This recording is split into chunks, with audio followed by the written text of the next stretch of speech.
What's up, YouTube? Your friendly neighborhood bull here. I'm going to talk to y'all today about money tips, just some different ways that you can handle your money, try to get a little extra cash, save a little extra cash, or just budget it all around, just overall budgeting schemes. All right, here we go. I'm going to show you this whiteboard I got going on here. It works better if I explain it to you this way, so let's give it some focus here, all right? All right, so what you want to do is tip number one. Count all your money and keep it together. Bank accounts, cash, coins, coupons, and vouchers. Do not touch the savings or the coins. All right, so what I mean by that is, okay, I lost my train of thought. All right. Count up all your money, you put it together, and you keep it in one specific area. The money that you have from the bank, in your bank or your financial credit union, whatever, you keep it in there, keep a running tab on it, find out, know how much you're spending day by day, day by day. In the same way with your loose cash, coins and whatnot, you want to have that ready and available wherever you're going. Keep it all together. Don't have it all split apart and everything else. You got money stashed in your underwear or whatever. You know, you want to keep all your money together, and that way you can keep a running tab of that also. And your coins, just don't touch the coins. Whatever you put in your savings in the bank account, don't touch that. Whatever you put in the coins, don't touch that. You got loose change, you bought condoms, razors, and a pack of juicy fruit. Throw all your fucking coins and all your loose change inside of a jar or whatever it is, and you keep your cash in your wallet.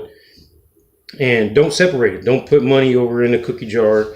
Don't like I said, don't stash in your underwear money or anything like that. Don't put shit in your sock. Keep it all together. All right. So you're going to do that and keep a daily tab of it. Find out know how much you're spending day after day on each account, the one that's in the bank and then the one that you have at home.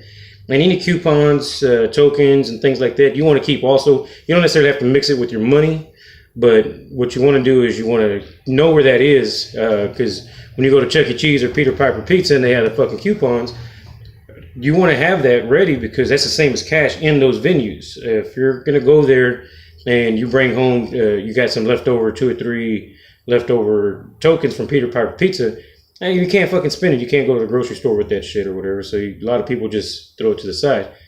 I suggest you hold on to it, treat it the same as cash or same as coins. You hold on to it, let it grow, and then when you go to Peter Piper Pizza, you have a little extra spending tokens or whatever. All right, so that's the first suggestion. Second thing is to zero out all your electronic funds, the checking, and you move things into the savings, okay? So here's an example right here. We have $123.45, and at the end of the day, you zero it out and you move that 45 cents into the savings, as you can see here. Where is it? Right there, right? Or another example is to take the $123.45 and move the $3.45 into the savings, zeroing this out right here. And of course, the final example would be the $123.45. You take $23.45 and you move it to the savings. And I typically do this each day before bed, as it says there. The third, now this is right here is going to help you. It's kind of like collecting your coins or whatever. But you do that right there and it'll grow if you do that daily, because you spend stuff during the day and you go here, you go there, and whatever money you have left over at the end of the day, you just throw it into your savings and that'll grow.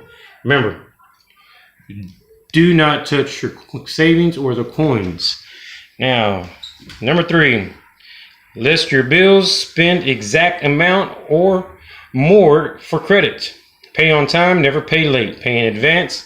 If possible, split your bills with each paycheck. Now, this is an example. You got check 1. You get paid every 2 weeks. You got check 1, and you're getting paid $1,200. Ooh, you'd pay $1,200. Now, your light bill is going to be $100. Your water is going to be $80. Your phone's going to be $140, and your rent's $1,200. So what you want to do is you want to take this $1,200 check and you split that light bill, $50, $40, $70, $600. And you have a little bit of spending money down here, whatever. And then check 2, you do the same shit. You get paid your salary, and you break that shit down, and you get 440. Same thing every time. Now, there's going to be a time when for example, your light bill may be only $75, and you're already splitting that $50 each check. So you're going to build credit like that. You threw $50 in there, and then the next paycheck you threw $50, but your bill was only $75, so you gained $25. And the following month you do the same thing again. You do $50 and then $50, but your bill was only $75 again. So now you really only owe $50 because you gained 25 credit. So you just keep doing that. That's one way to do it. Or if you have those high months where your light bills adjust and fluctuates depending on usage and stuff like that, then you can make that up. You'll see how that works. So the next thing is your budget.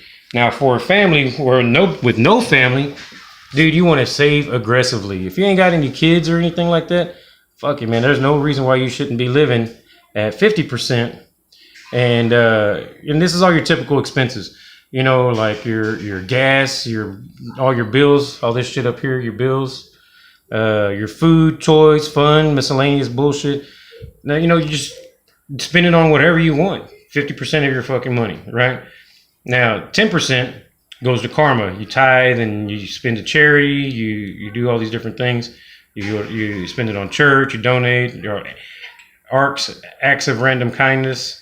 And then you got 20%. It's going to go to investing. You take 20% of your income and you use it in your business or your career or your work. You know, if you got to get a certificate to increase your pay and stuff like that, you use it in stocks or some sort of passive income.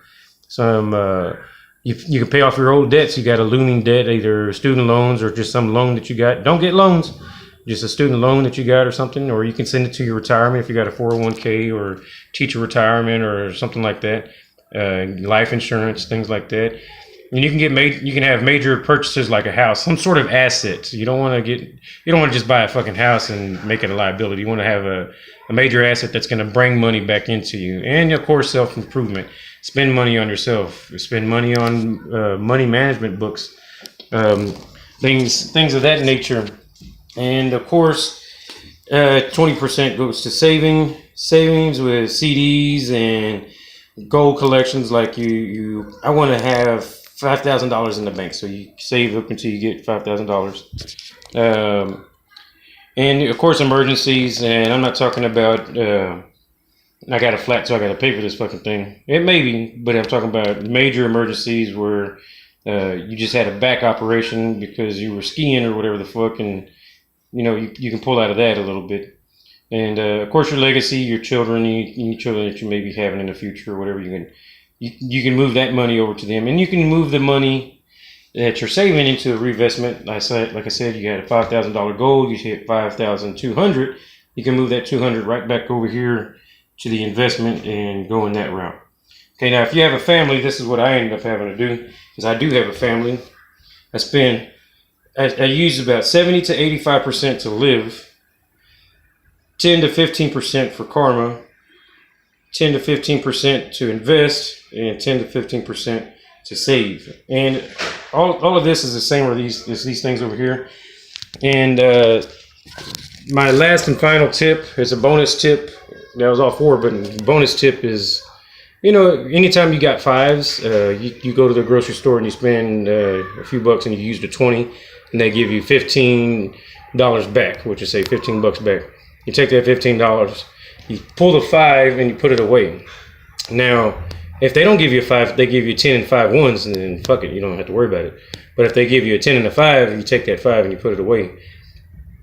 Use this with reason, because if you spent $2 and you used a 20 and they give you 3 5s back, that's $15, but that's also 3 5s. So now you're fucking assed out. You don't have any monies. So just kind of use your best judgment with that. But those are my tips for 2018 self-improvement. It's the year of self-improvement. Get your shit together and be that wise buo. Like, share, and subscribe. Talk to y'all next time. And stop.